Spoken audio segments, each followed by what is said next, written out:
Earthbound by Lester Del Rey. He wanted above anything else to go into space. He had been waiting for it a long time.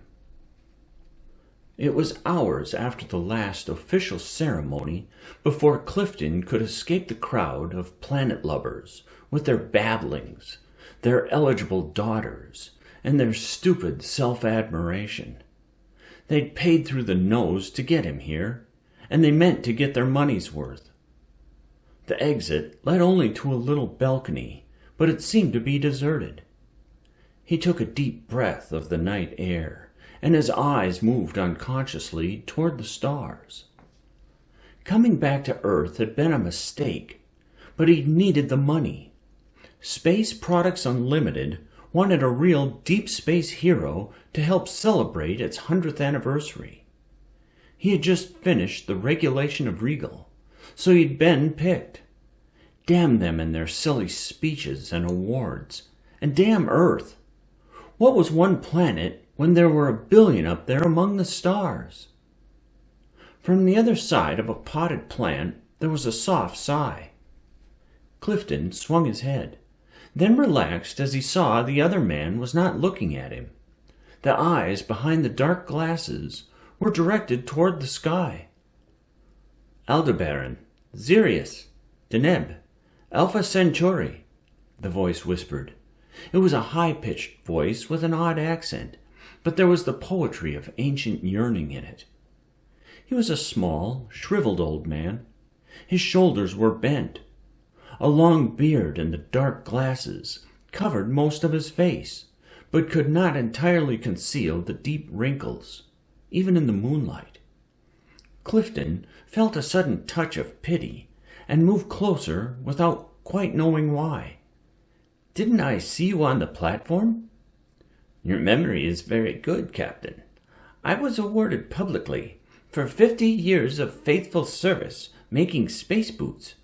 Well, I was always a good cobbler, and perhaps my boots helped some men out there." The old man's hand swept toward the stars, then fell back to grip the railing tightly. "They gave me a gold watch, though time means nothing to me, and a cheap world cruise ticket, as if there were any spot on this world I could still want to see." He laughed harshly. "Forgive me if I sound bitter, but you see, I've never been off Earth." Clifton stared at him incredulously. "But everyone but me," the old man said. "Oh, I tried. I was utterly weary of Earth, and I looked at the stars and dreamed, but I failed the early rigid physicals. Then, when things were easier, I tried again. A plague grounded the first ship. A strike delayed another. Then one exploded on the pad, and only a few on board were saved.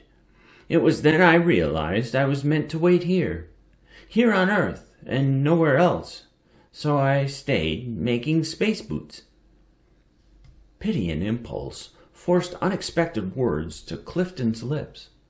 "I'm taking off for the Regal again in 4 hours, and there's a spare cabin on the Marylou. You're coming with me." The old man that gripped his arm was oddly gentle. "Bless you, Captain, but it would never work.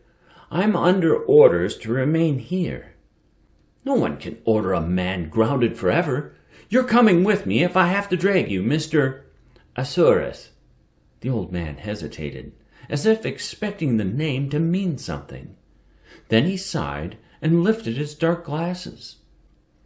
Clifton met the other's gaze for less than a second. Then his own eyes dropped, though memory of what he had seen was already fading.